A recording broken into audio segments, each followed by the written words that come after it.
England face Australia in their do-or-die Rugby World Cup Pool A encounter at Twickenham. With me to preview the match is IB Times sports editor Nick Howson. Nick, looking at England, defeat to Wales has left them in the doomsday scenario. Defeat here to Australia, they're out of the World Cup and will become the first host nation in history to exit at the group stage. The pressure must be absolutely enormous on the players' shoulders. Can they thrive in this encounter, or are they just going to buckle under the weight of expectation? Well, if we look at last weekend, then potentially buckle. England had victory in their sights, and they attempted to close the game down, and they got caught out by Wales. Very recent history suggests that they could well buckle.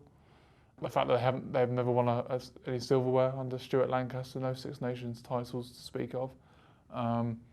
They were unable to get the job done against France in that final game when they were chasing points, and they needed just a try at the end, and they weren't able to score. So their nerves suggest, in previous games, that they know they won't be able to get the job done. And the pressure has been ratcheted up this week. Wales winning their third match against Fiji has sort of accentuated that. The scrutiny on Stuart Lancaster's position just beyond this game.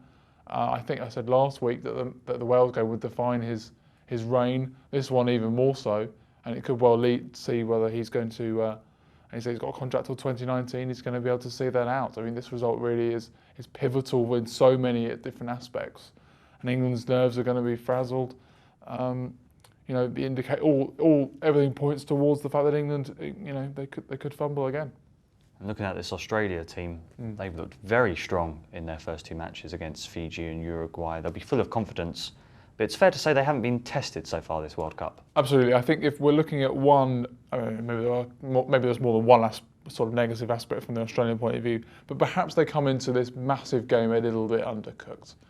Weren't particularly impressive in beating Fiji. They weren't able to get the bonus point like England were. Even that come with a sort of a relatively difficult turnaround, I guess, for Fiji after the emotions of the opening day and being involved in that. And then they swatted away Uruguay, as you would have expected, racked up the most points that we've seen in the tournament from a team. Very impressive, but they made 14 changes and we're back to the team that played against Fiji.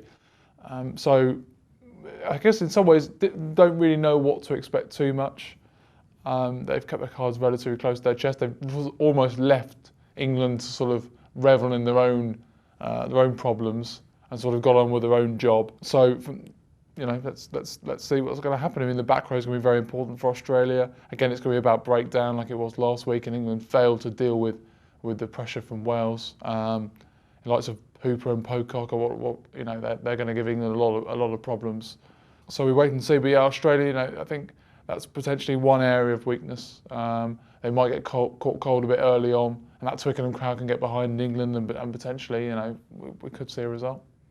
With that Twickenham crowd, both matches have been very emotionally charged and have resulted in incredibly nervy performances from England. The last match against Wales was dominated by penalties. What sort of match do you see unfolding here, and what are your predictions for the final winner? So, I mean, I think it's not going to be quite as closely contested in terms of, it's not going to be quite as stodgy a match, for want of a better word, than it was against Wales. Having said that, the scrum is going to be awfully important. Australia have really improved at the scrum in the last 12 months, and they showed that in the Rugby Championship. They really dominated New Zealand at times. So I think that's going to be a really important area, and England looked really, really dodgy in that area. England obviously have restructured their midfield somewhat. Jonathan Joseph has come back in, and it'd be nice to see England play a bit more running rugby. Johnny May really didn't figure last week, neither did Anthony Watson. On the other hand, if Australia can get their back line, the likes of Israel Folau, if they can get him in any sort of flow, Adam Ashley-Cooper, then England, the defence is really going to be tested, and that's perhaps where the likes of Burgess would have come into their own had he been playing. I think England have given themselves a real mountain to climb. Yes, they need to only really win the game to stay in the tournament, but that defeat against Wales and the manner of it means I think that Australia will be one hurdle too much for them. So I expect Australia to win, but it will be relatively close. I would expect, again, as they often are at this stage of the tournament, where it's essentially a knockout game, and then the questions will come in for Stuart Lancaster. Well, for all our coverage of the Rugby World Cup, go to our website, ibtimes.co.uk.